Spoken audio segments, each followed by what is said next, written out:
All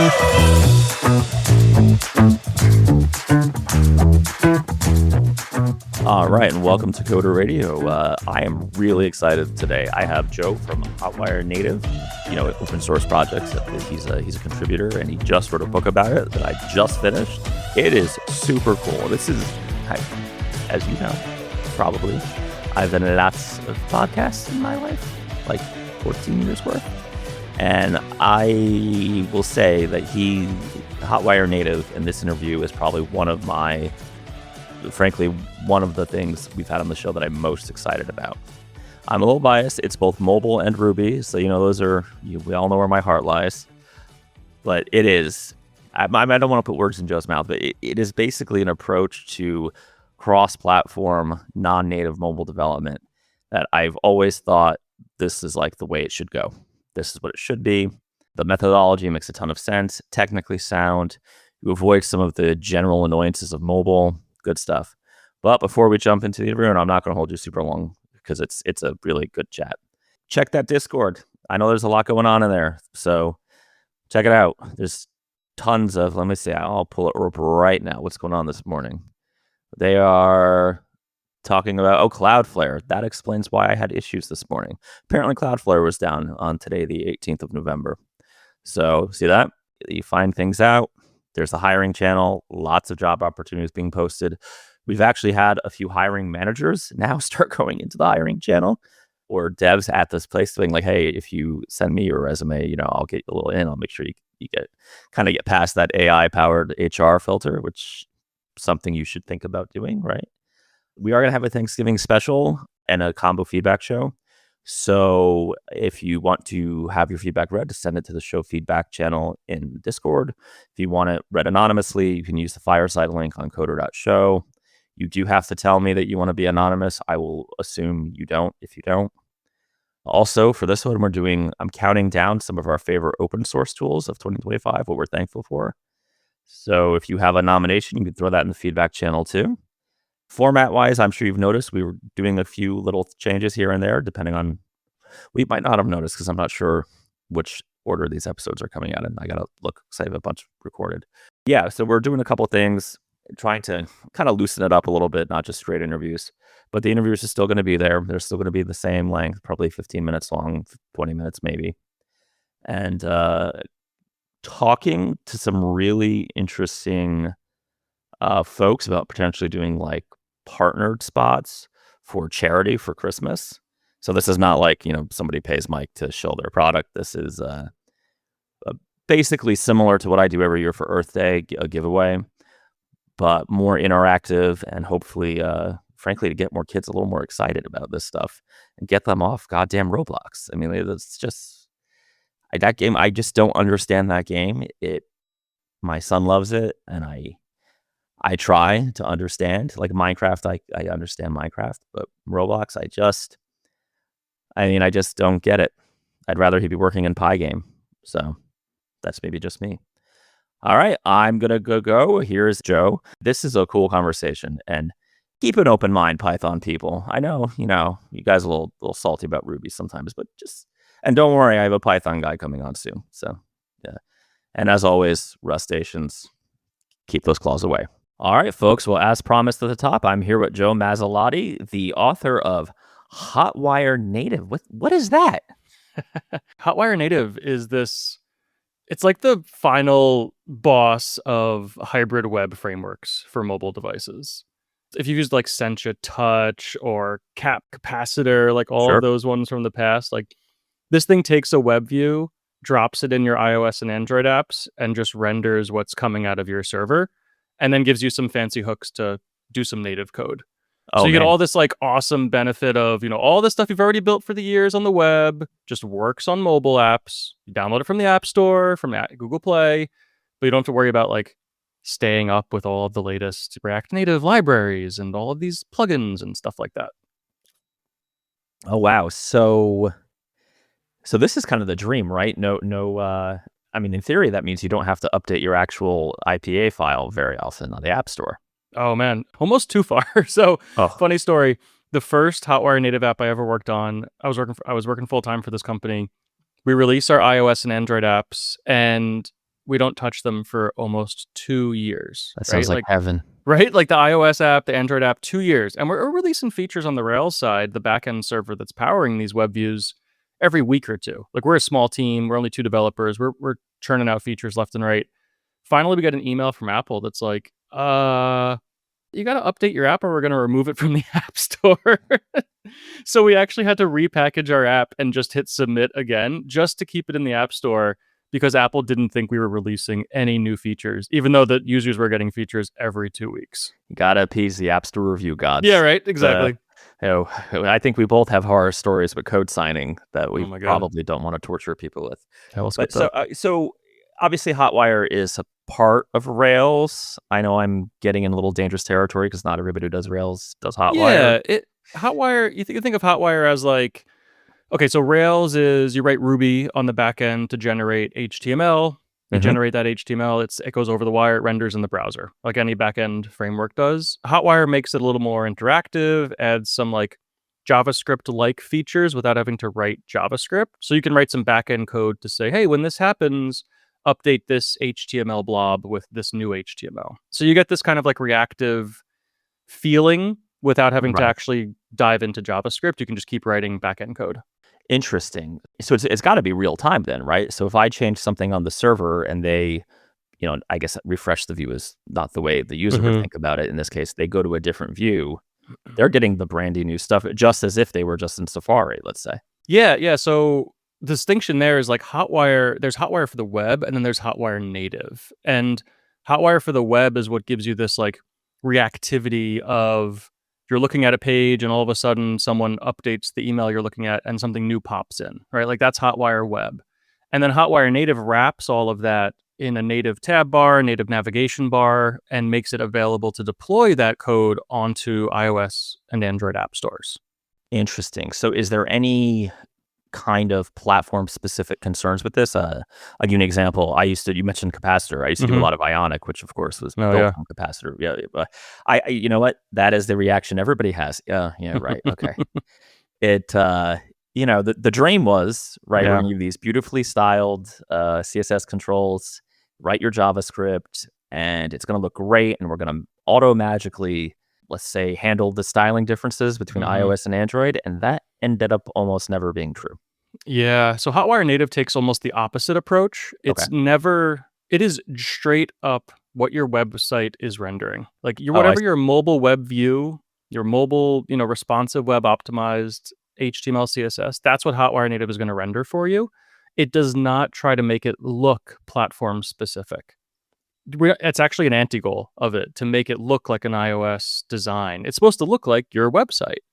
The native components that are slapped on top of that, the tab bar across the bottom, the navigation bar, the title across the top, those use first-party iOS and Android elements. So those are always exactly what iOS and Android users expect because they are the actual elements.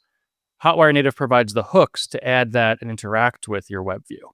I see. So that's interesting because I'm theoretically I'm keeping active record. I'm keeping my You're keeping like 99.5% of your business logic on your server, in your Ruby on Rails code, in your database, in your JavaScript, like whatever you're doing already for mobile web, all of that is staying the same. And then you're throwing like some native paint around the edges to make it feel like a native app. Awesome. Yeah. And then like when you really want to go deep, you take this web view that's just kind of rendering HTML and CSS, really good for CRUD style apps. But let's say you want to interact with, I don't know, the QR code scanner or the NFC native elements. There's no web interface to those things. There's no JavaScript API, right? You can drop down into Swift or Kotlin on iOS and Android and just interact with the built-in APIs, writing regular old native code, and then send data back to the web view with JavaScript.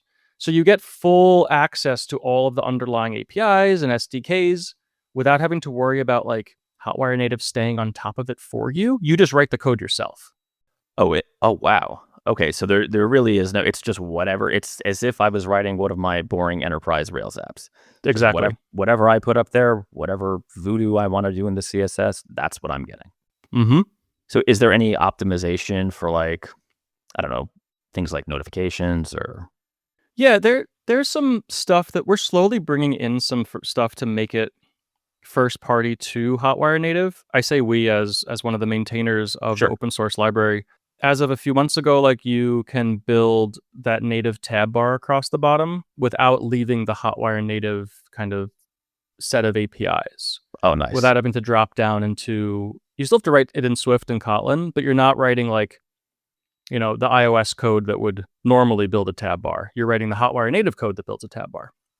And then for something like push notifications, we actually don't do anything for you. That is totally up to you, because you could ask ChatGPT, how do I do push notifications for iOS? Right. It's a solved problem. Yeah. It's a solved problem, right? You copy paste that code into your app and boom, your Hotwire Native app now has push notifications because you have full access to those APIs under the hood. There is no push notification, wrapper plugin or whatever you would expect for a lot of these hybrid frameworks. So it seems really attractive to me because one of the, I'm not trying to beat up on Ionic. I know they've had some bad times the last couple years, but one of the challenges was a lot of their stuff, and it's the same if you were doing like Xamarin Forms, right? Mm-hmm. Stuff like that. It's kind of trying to be the super wrapper over the native APIs. Yeah. Which I think your and I's Objective-C hearts are maybe a little biased. Yeah. That we don't like that. But this is just saying you're doing web development, right? Mm-hmm. You're doing Rails development. Just Mm-hmm. go. I'm assuming I can handle things like screen sizes, well, just like I would on the web, right? Exactly. Yeah. You're using Tailwind on the web. You have that MD : like boom, you now have iPad support. You have the LG : you have the iPad Pro. Like, and that's probably already built into your website. I do consulting for Hotwire Native, right? Like I take folks' Rails apps, I put them in the App Store. That's pretty much what I do day in, day out. And the biggest project that we do is like, oh, you have a Rails website and you want push notifications in the App Store? Cool. I'll have it to you in like 90 days. Because all we're doing is we're building a wrapper around their website. We're not rebuilding any feature. It doesn't matter if you have 100 controllers or 100 screens or 1,000 screens. It's going to take the same amount of effort, because it's all just wrapping the web content. Yeah, that's really attractive. It's wild how high leverage it is and how low maintenance it is once you get it into the App Store. I don't even do maintenance packages for my clients because they don't need it. It would be a scam if I ran a maintenance package for my clients, because I would be doing literally nothing after we get accepted into the App Store and wait like 2 weeks for the first couple of bugs to pop up. My clients drop it in the App Store. They say, great, thanks, Joe. I talked to them in like 18 months because they want a new feature. Great, build out a new feature, and then we're off to do something else. Well, so that's a great question. So when they want a new feature, though, if they just added functionality to their Rails app, in theory, that's just coming over, right? Oh, totally. Yeah, they're adding new features every day, every week, every deploy. If they want a new native feature, so all of a sudden they decide they want to do like VoIP, like VoIP. Yeah, right? Like that has to use native APIs. Or let's say they had basic push notifications. Now they want to do ones that when you tap on it, you can respond in the notification screen. That's where they would bring me in to start doing that kind of work. And that would be in Swift or Kotlin or exactly. Whatever. Yeah. Okay. So I'm trying to. So I've used a ton of these tools in the past, right? I have lots of negative opinions about some of them. But it seems like you've basically handled the problem, or at least the problem that I perceived for years of, I'm going to pick on Xamarin Forms because it doesn't really exist anymore. Yeah, right? fair. Xamarin Forms was really, really good at, and I was using it before they were part of Microsoft. I was a stupid early adopter, getting the really simple demo up. But then there would always, and particularly on Android at the time, they had this horrible bug with scroll views that had images in them that you basically couldn't use the Xamarin Forms controls because it would leak memory like a sieve. I know I'm getting into the weeds on my particular distaste for Xamarin Forms, but let's just keep moving. It always, with any of these solutions, it was always the pain point of, as soon as you hit the seams, right? As soon as you hit the border of where you're in Xamarin world, for example, and now you have to go to Android world, that is always where things got wonky, they got buggy, they got crashy. Hotwire Native seems to solve this problem by simply having no seam. You're either in Rails, effectively, right? or you are in Objective-C or Java, right? Android or iOS. Is that a fair characterization, or is that over? I think it is. I think Okay. that you're either writing your web code, like you said, your Rails code, and there's also plugins for other web frameworks out there. I think there's actually a Laravel plugin to do Oh, wow. this with, and it's not like official, but it does work. So you're rendering out your web content, you're doing some stuff on the server, and then until you need to interact with native APIs, do you then pop out of Hotwire Native and write your native code, like you were saying, in your Swift and in your Kotlin. And the edge to get from one to the other is a structured API with something called bridge components. So this is where you would actually build out interactivity in native world, and then you have an API to pass data from the native code to your web view via JavaScript, via JSON over JavaScript. So you actually have a concrete API and like set of ways of passing data back and forth, where Hotwire Native doesn't care what data it is, as long as it's primitives. It can get and send data to and from the native code over this little, bridge. Right. So I think this is an important detail just to kind of really lay out like we're 5. Basically, the bridge is a JSON interchange that can go either way, from Hotwire Native to your regular web application. Yep. That's exactly.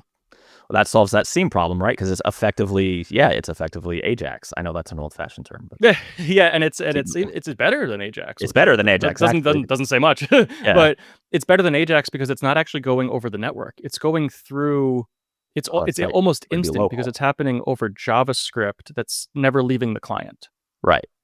And then once you're in JavaScript, you could make a fetch request if you wanted, but that's up to you. You could do that however you want. If you don't need to get data back to your server, you just need it in the DOM, like an HTML, just write to the DOM. That's fine. Like you have full control over that. Right. So you can effectively send arbitrary JavaScript as long as it's properly formatted as primitives. Yes. Yeah. The interaction point is just JSON. It's just that the API is JavaScript. Right. But you could wrap really anything in JSON if you got really clever about it, right? Yeah. Yeah. I built a for official term, a bridge component that asks the user for access to their contact book, and then hashes every contact in their book, sends that over the wire to JSON to the JavaScript code, and then we throw that in the database in Active Record. And now when a new person joins the app, we can actually cross-reference those and say, hey, you have this friend too, but it's all hashed on the client. So the actual user's name never leaves the user's device. And we're sending huge arrays of data over JSON because a user might have 3,000 contacts or whatever. And that works without issue. That's really slick. And this is all open source. There, you do consulting, but there's no like, gotcha, you need the enterprise license for this feature behind this. Correct. Hotwire Native is MIT licensed. Rails is MIT licensed. Yep. I have a set of kind of pre-made bridge components to do the really common stuff. And there's I think I have 16 or 17 components. And the basic ones are free, MIT license, but I do charge a lifetime license for the really advanced ones like QR code scanning or biometrics locking and stuff like that. But everything else of that is all MIT. So that's interesting. Of course. So you could write, theoretically, your own bridge component and just use it over and over and over again, just like you would your own Rails gem. Exactly. Yeah. And that's what I've been doing as I worked. I've been working in this space for a decade now, and I've built up this generalized, extracted library of components that I kind of bring to every client. And I realized that folks could get a lot of use out of those on their own. So I open sourced them and then started to create these premium level ones of the deeper level integrations. But if you want to do things like, native buttons in the top right, or you want to have a toast message and alerts, stuff like that, you can just install this package and wire it up with some HTML and boom, you have native components.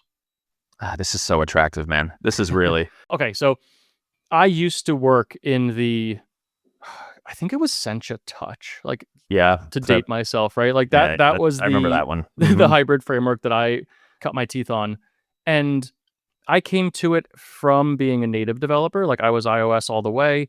I used Sencha Touch and was just on my high horse. Web frameworks, hybrid frameworks are the worst. No one should use them for any reason. And I I thought that for a long time. I've done many a podcast like that. I've been doing this 14 years. So Right? yeah. And then Hotwire Native came around when I was in more of the Rails space, and coming at it from a backend engineer and getting mobile apps is a totally different perspective, because now we optimize for the backend engineer, not for like, this is going to look and feel exactly like a native app.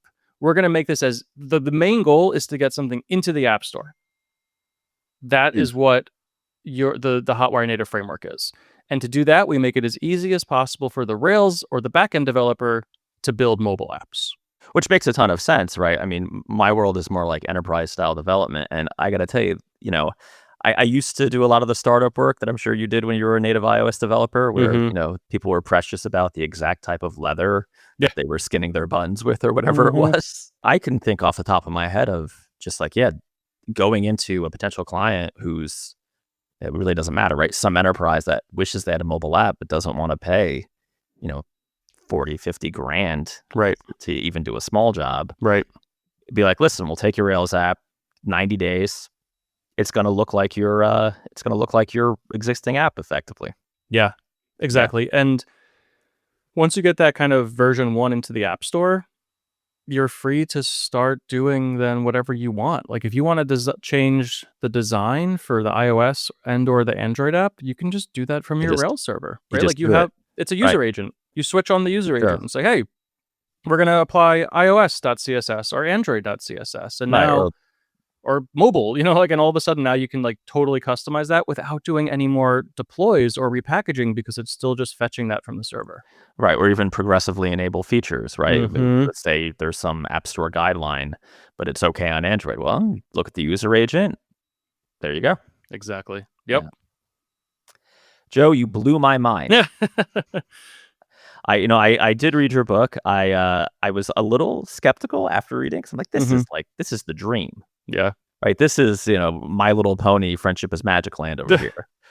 It's that's where the New Jersey comes out. If I'm angry or excited, people listen. No, I'm from just north of Jersey in Rockland County. So I hear you. Yeah. I've been down south in Tampa for years, but it's every once in a while the Jersey Devil pops out. I hear you. So all right. Well, I always wrap with one question. It's kind of a silly question, and it's, what is one tool you can't live without? Now, it can't be something you either sell, contribute to, or make. So it can't be Hotwire Native. That's fair. Yeah. But it doesn't have to be a developer tool. Like folks come on and say their electric tea kettle. Yeah.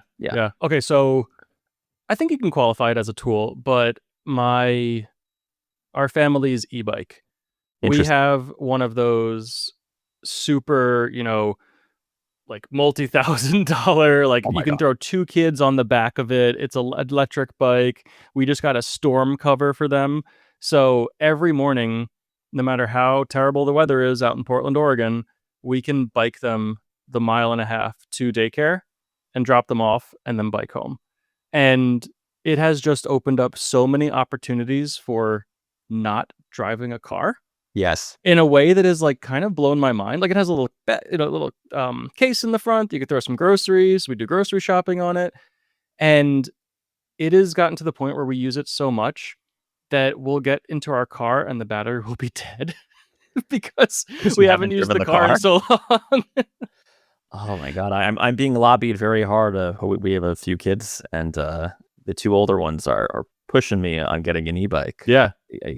I feel like if I do it, though, I have to go like, you got to go big. You can't buy a rinky dink. Yeah, this thing was like an investment. And luckily, a lot of the stores will do 12-month 0% financing. So like you can pay it off over a year without having to worry about anything. But it's still, it's a small car practically. But the thing is that we use it like that. They can go pretty far, right? I thought. Oh, yeah. I think this one has like 40-mile range or something, and you can just slap a second battery on it and double the range if you wanted. Whew.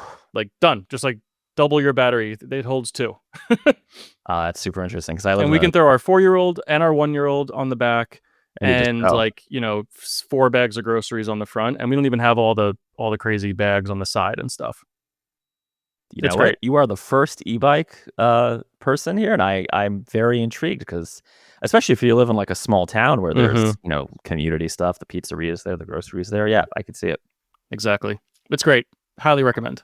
Awesome. Well, Joe, thanks for coming on, and I think we hopefully we'll get you some Hotwire Native interest consulting work because God, this makes so much more sense than just writing a crappy cross-platform app. Yep. I'm all in on it, and for good reason.